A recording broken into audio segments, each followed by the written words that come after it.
Selamat pagi teman-teman semuanya. Bertemu lagi bersama saya Coach Lina dalam pembahasan prediksi TWK SKD CPNS 2024 dalam submateri nasionalisme. Bersama Eksakta Course kita akan kupas habis kompetensi nasionalisme. Sebelum kita berbicara lebih jauh tentang soal-soal yang berkaitan dengan nasionalisme, kita perlu memahami peta konsep lahirnya nasionalisme. Yang pertama, nasionalisme diawali dengan adanya kejayaan zaman kerajaan. Salah satu buktinya adalah pada saat kepemimpinan Raja Mulawarman di Kerajaan Kutai, beliau menggunakan emas untuk dibagi-bagikan kepada rakyatnya dan digunakan untuk persembahan kepada para dewa. Karena menggunakan emas di situ, itu membuktikan bahwa Indonesia ini sudah kaya sebelumnya. Selain itu, Indonesia juga dikenal dengan kekayaan rempah-rempahnya, sehingga mendatangkan penjajahan dari Belanda yang terjadi selama 3,5 abad atau 350 tahun. Di mana ciri khusus dari penjajahan Belanda yang perlu kita pahami adalah dalam penjajahan Belanda di sini kata kuncinya adalah identitas nasional. Identitas nasional tidak boleh digunakan.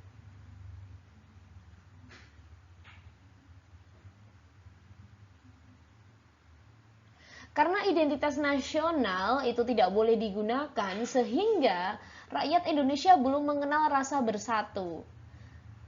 Pun mereka melawan Belanda itu dari daerah masing-masing. Jadi belum ada yang namanya persatuan seperti itu. Kemudian, pada waktu pemerintahan Ratu Wilhelmina, dicetuskanlah yang dinamakan dengan politik etis atau yang disebut dengan politik balas budi.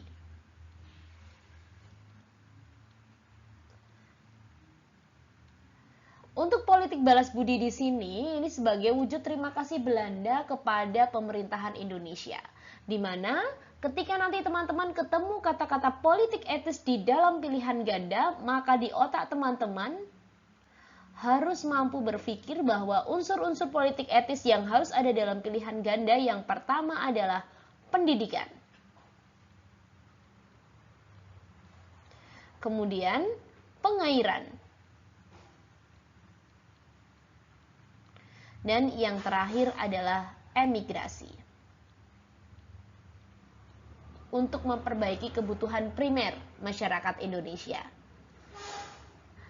Meskipun untuk politik etis di sini ya pendidikan diberikan untuk golongan-golongan tertentu ya. Tetapi meskipun demikian, dari adanya pendidikan yang diberikan oleh Belanda, meskipun hanya sebatas untuk balas budi kepada Indonesia, melahirkan kaum-kaum terpelajar. Sedemikian sehingga kaum-kaum terpelajar inilah yang pada akhirnya mempelopori suatu gerakan-gerakan nasional untuk melawan Belanda itu sendiri. Salah satunya adalah Budi Utomo sebagai organisasi pertama ya, yang bersifat nasional. Kemudian dari lahirnya Budi Utomo tersebut, maka dicetuskanlah Sumpah Pemuda dari Kongres Pemuda yang kedua. Nah, dari Sumpah Pemuda di sini, ini adalah sebuah wujud adanya nasionalisme. Jadi sebenarnya siapa nasionalisme itu? Pada Sumpah Pemuda dikatakan, kami bertumpah darah satu tanah air Indonesia. Kami berbangsa satu, bangsa Indonesia. Dan menjunjung tinggi bahasa persatuan, bahasa Indonesia. Hal tersebut membuktikan bahwa nasionalisme adalah sebuah konsep di mana dia di situ adalah cinta. Suatu sikap atau tindakan yang membuktikan cinta. Cinta kepada siapa? Cinta kepada bangsa dan negara. Dalam wujud tindakan.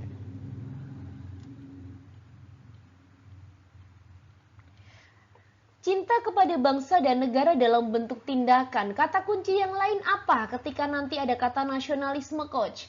Gampang banget, yaitu adanya kemajemukan. Jadi nasionalisme di sini mencintai bangsa dan negara Indonesia yang bersifat majemuk atau beraneka ragam. Seperti itu yang dibuktikan dengan adanya sebuah tindakan atau sikap atau tingkah laku seperti itu. Nah, kemudian pada saat kejayaan Asia, ya, pada saat kejayaan Asia datanglah Jepang ke Indonesia untuk menjajah. Di mana penjajahan Jepang di sini terjadi selama 3,5 tahun. Enggak lama tapi menyiksa. Jepang di sini mereka hadir seolah-olah sebagai seorang pelindung, sebagai negara pelindung untuk Indonesia. Mereka mengaku sebagai saudara tua Indonesia. Oke, di mana dia di situ tercetuslah dulu 3A. Ya, 3A. Kemudian ciri khusus dari penjajahan Jepang, kalau nanti teman-teman muncul nih penjajahan Jepang, berarti dalam pilihan ganda, penjajahan Jepang di sini ciri khususnya adalah identitas nasional sudah boleh digunakan.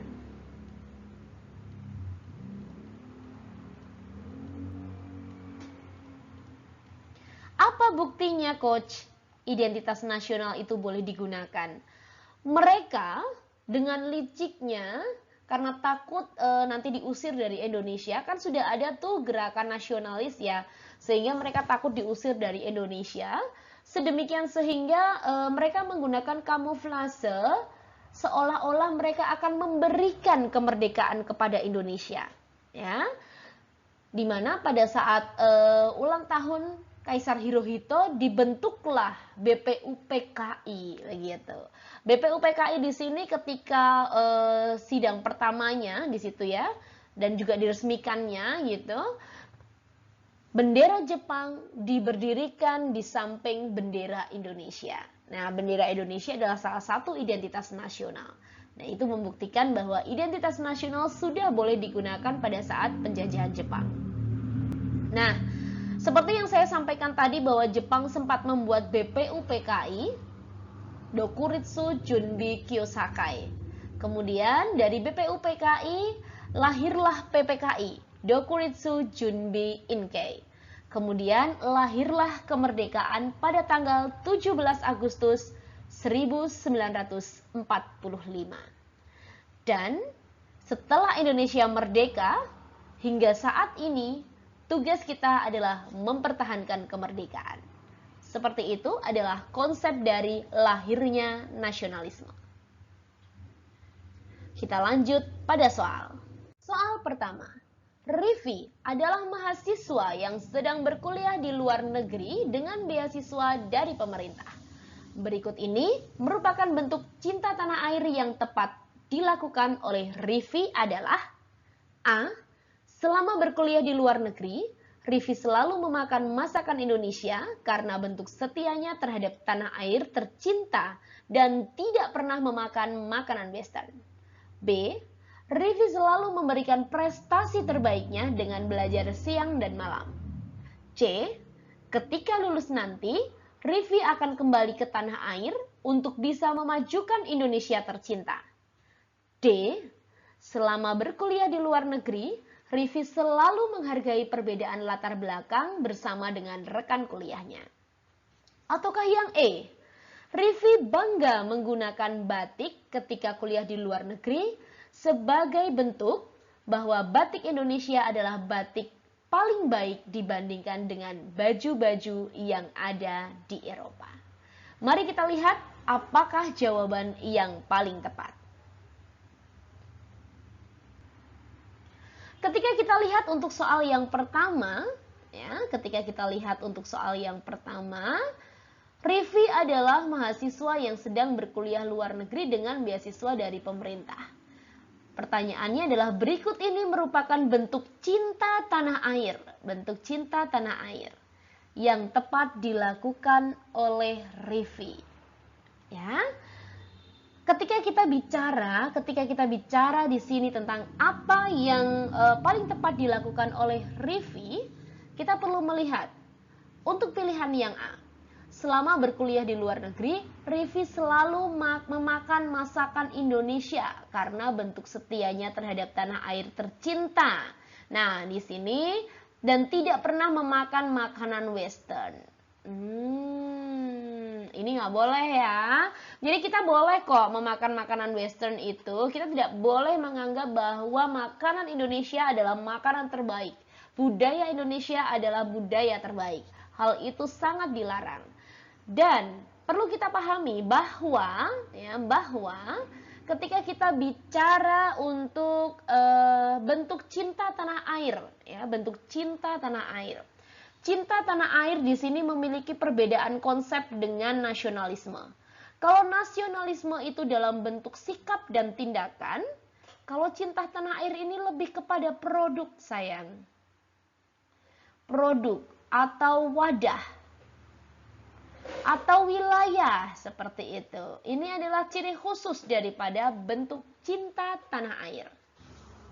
Oke, mari kita lihat. Karena cinta tanah air ini kata kuncinya adalah kecintaan Indonesia terhadap kecintaan seseorang terhadap bangsa dan negaranya yang diwujudkan dengan produk, wadah atau wilayah sebagai kata kuncinya. Mari kita lihat di sini. Jadi pilihan yang A tadi kan salah ya. Kemudian pilihan yang B, Riffi selalu memberikan prestasi terbaiknya dengan belajar siang dan malam ya. Berarti ini belajar tanpa kenal lelah. Kalau belajar siang dan malam itu artinya konsep patriotisme, artinya tidak kenal lelah. Yang C, ketika lulus nanti Riffi kembali ke tanah air untuk bisa memajukan Indonesia tercinta. Ini ada kata-kata tanah air nih, ada kata-kata tanah air untuk bisa memajukan Indonesia ya, ada wilayah, ada negara gitu ya. Jadi ini kita simpen dulu nih. Yang D, selama berkuliah di luar negeri, Riffi selalu menghargai perbedaan latar belakang. Ketika kita bicara menghargai perbedaan latar belakang, ini kan berarti sebuah sikap ya. Menghargai ini kan sikap dia. Dan ketika ada kata-kata perbedaan, kemajemukan, itu berarti miliknya nasionalisme. Seperti itu. Sedangkan untuk yang E, Riffi bangga mengenakan batik ketika kuliah di luar negeri. Nah, ini benar sebenarnya, tapi ada pelemahnya. Sebagai bentuk bahwa batik Indonesia adalah batik paling baik. Nah, dibandingkan dengan baju-baju yang ada di Eropa. Ini pelemahnya. Jadi kita tidak boleh menganggap bahwa budaya kita, produk kita adalah yang paling baik dibandingkan dengan produk yang lain. Itu tidak boleh. Karena nantinya akan melahirkan sebuah sikap yang disebut dengan Calvinisme. Oke teman-teman, jadi langsung saja jawabannya adalah yang C. Seperti itu. Soal yang kedua. Di instansi tempat Anda bekerja akan diadakan peringatan dalam rangka memperingati Hari Kartini. Kartini yang merupakan pahlawan dari Tanah Jawa sangat gigih dalam memperjuangkan hak-hak perempuan untuk mendapatkan kesetaraan. Sehingga peringatan ini sudah sering dilakukan setiap tahun sebagai peringatan dalam mengenang jasa pahlawan emansipasi wanita. Terkait hal ini, apa peran nasionalisme dalam menunjukkan sikap kita yang paling efektif? A. Mengenakan baju kebaya sebagai penghargaan bahwa Ibu Kartini berasal dari Tanah Jawa. B. Mengenakan baju batik karena batik yang paling bagus berasal dari Jawa Tengah tempat kelahiran sang pahlawan. C. Mengenakan baju adat kebaya yang berasal dari seluruh pulau Jawa sebagai bentuk penghargaan. D. Memakai baju adat Bugis untuk menunjukkan bahwa baju adat daerah sangat beragam dan patut untuk dilestarikan. Ataukah yang E. Bangga mengenakan baju adat daerah Indonesia sebagai bentuk penghargaan terhadap Raden Ajeng Kartini. Kita perlu memahami bahwa soal yang kedua di sini konsep yang ditanyakan ya. Konsep yang ditanyakan berkaitan dengan soal nomor 2 adalah tentang peran nasionalisme dalam menunjukkan sikap kita yang paling efektif. tentunya dibarengi dengan ilustrasinya ya. Ilustrasinya adalah tentang memperingati Hari Kartini ya. Dalam rangka memperingati Hari Kartini. Artinya apa yang kita jawab nanti harus melingkupi konsep dari nasionalisme dan ada hubungannya dengan ilustrasi yang diberikan. Tentunya seperti itu. Kita lihat yang A. Mengenakan baju kebaya sebagai penghargaan bahwa Ibu Kartini berasal dari tanah Jawa. Ya enggak ya? Kita lihat nih, nasionalisme sebagai konsep utama yang ditanyakan di sini. Kata kunci ketika teman-teman diminta untuk menjawab nasionalisme adalah adanya kata cinta. Cinta. Cinta kepada bangsa yang beragam. Di mana di sini dalam bentuk sebuah tindakan. Ketika kita lihat pilihan yang A ya, tidak ada kata beragamnya. Jadi ini kita eliminasi dulu. Oke. Yang B. Mengenakan baju batik karena batik yang paling bagus. Ini tidak boleh. Kita tidak boleh menganggap bahwa baju batik itu yang paling bagus dibandingkan baju yang lain. Tidak boleh. Yang C. Mengenakan baju adat kebaya yang berasal dari seluruh Pulau Jawa sebagai bentuk penghargaan. Belum ada kata beragamnya atau majemuknya, eliminasi. Yang D. Memakai baju adat Bugis untuk menunjukkan bahwa baju daerah sangat beragam. Nah, udah ada kata beragamnya nih, tapi balik lagi yang dipakai hanya salah satu. Jadi di sini yang dipakai hanya baju adat Bugis. Kita bandingkan dengan yang E. Mengenakan baju adat daerah Indonesia. Nah, ini baju adat daerah Indonesia ini kan beraneka ragam ya. Jadi di sini beragam.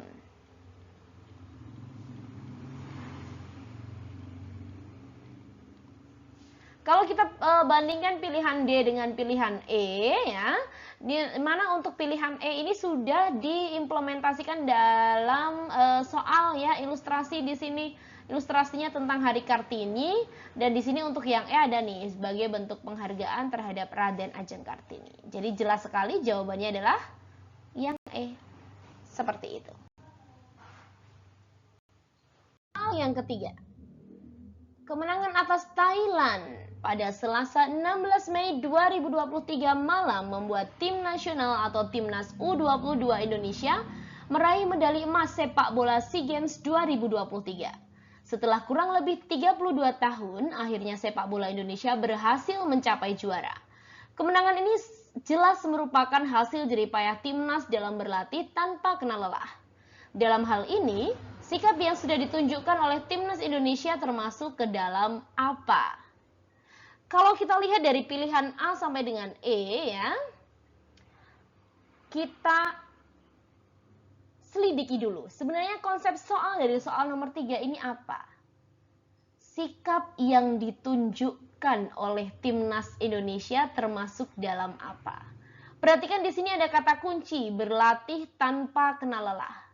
Kalau ada kata-kata tanpa kenal lelah, berarti ini miliknya patriotisme.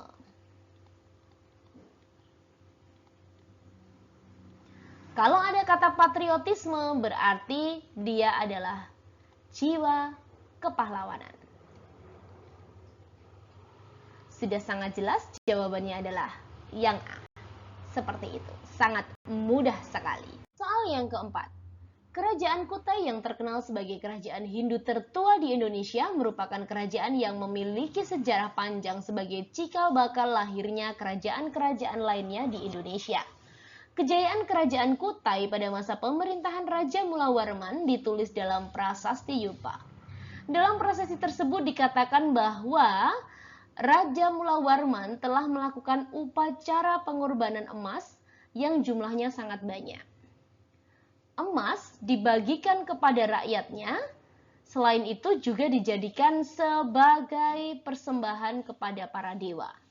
Jika dikaitkan dengan kehidupan berbangsa dan bernegara, hal tersebut membuktikan bahwa, perhatikan di sini ada kata dewa. Dewa berarti kaitannya dengan Tuhan. Tuhan berarti kaitannya dengan keyakinan. Jadi kalau kita lihat nih, kita cari jawabannya yang ada kata Tuhan atau keyakinan. Kita eliminasi jawaban-jawaban yang pasti salah. Eliminasi, eliminasi, eliminasi. Kalau kita lihat dari yang A dan yang E ya, yang A, rasa nasionalisme terhadap bangsa dan keyakinan terhadap Tuhan sudah ada sejak zaman kerajaan. Ataukah yang B, agama kerajaan merupakan cikal bakal terbentuknya negara Indonesia. Pada ilustrasi yang disampaikan, di sini tidak dikatakan bahwa negara Indonesia terbentuk salah satu faktornya karena adanya agama. Jadi jawabannya salah. Dan kalau pilihan yang A, rasa nasionalisme terhadap bangsa dan keyakinan terhadap Tuhan. Kita lihat di sini keyakinan Tuhan. Berarti jawabannya adalah yang A. Seperti itu, sangat mudah sekali. Soal nomor 5. Setelah bangsa Eropa mulai memasuki wilayah Nusantara, kehidupan rakyat Nusantara menjadi lebih menderita. Pada 1511, Portugis berhasil merebut Malaka dan ingin segera melebarkan kekuasaannya sampai ke Maluku. Mengetahui hal ini, Kesultanan Demak tidak mau tinggal diam dan melakukan penyerangan perlawanan terhadap Portugis. Dilakukan oleh Demak lebih dari 1 kali. Meski pada awalnya sempat menemui kegagalan, perjuangan Demak akhirnya membawa hasil yang menggembirakan. Dari peristiwa di atas, hal yang bisa kita teladani di era saat ini yaitu ketika kita bicara ya, dari peristiwa di atas, pertanyaannya adalah yang bisa kita teladani. Nah, kapan di era saat ini? Seperti ini. Peristiwanya apa nih? Peristiwanya dia di situ perjuangan Demak sempat menemui kegagalan. Ya, tetapi dia di situ akhirnya membawa hasil menggembirakan. Dan dia di sini ya, kita lihat di sini karena dia di sini tidak mau atau tidak kenal lelah gitu ya. Dia berjuang lebih dari 1 kali, berarti jawabannya adalah pantang menyerah. Jadi gagal bangkit lagi, gagal bangkit lagi. Jadi jelas jawabannya adalah yang C, seperti itu. 6. Pada masa Johannes Bos, rakyat Indonesia diwajibkan untuk meningkatkan hasil ekspor, sehingga rakyat Indonesia diwajibkan untuk melakukan kerja rodi. Dampak dari kerja rodi ini yaitu banyak menelan korban, karena tidak diberikannya waktu istirahat untuk rakyat Indonesia. Kerja rodi ini dikenal dengan tanam paksa. Kejadian ini dijadikan faktor internal tumbuhnya rasa nasionalisme bagi bangsa Indonesia, yakni tercermin dalam. Ketika kita lihat di sini, pertanyaan intinya adalah yang ditanyakan faktor internal. Internal itu artinya dari dalam. Ya, faktor dari dalam tumbuhnya rasa nasionalisme bagi bangsa Indonesia. Kita lihat nih, pilihan yang A, adanya kenangan kejayaan masa lalu sehingga perilaku Belanda sangat tidak manusiawi. Nah, kita melihat di sini ya, ada kata sehingganya, berarti kan akibat ya. Nah, ini kan faktor. Faktor itu penyebab, bukan tentang akibat. Jadi di sini adalah salah. Pilihan yang B. Penderitaan yang berkepanjangan. Penderitaan ini dialami oleh dari dalam diri, sehingga kita simpan jawaban yang B. Pilihan yang C. Timbulnya kembali golongan pertengahan dan kaum terpelajar untuk menumpas adanya tanam paksa. Golongan pertengahan dan kaum terpelajar itu timbul dari luar atau orang lain, sehingga di sini adalah faktor eksternal. Yang D, munculnya kelompok terpelajar, sama. Ini juga orang lain, berarti ini faktor eksternal. Yang E, munculnya semangat persamaan derajat untuk dilakukan secara manusiawi. Nah, ini tidak ada hubungannya dengan faktor-faktor yang mempengaruhi rasa nasionalisme. Sehingga jelas jawaban yang paling tepat adalah yang B. Seperti itu pembahasan untuk kali ini. dalam perjumpaan kita TWK persiapan ujian SKD 2024 pada subkompetensi tes wawasan kebangsaan. Sukses terus, sehat terus, dan pantengin channel kita biar apa? Biar sukses pada ujian CPNS 2024. Salam hangat Eksakta Course.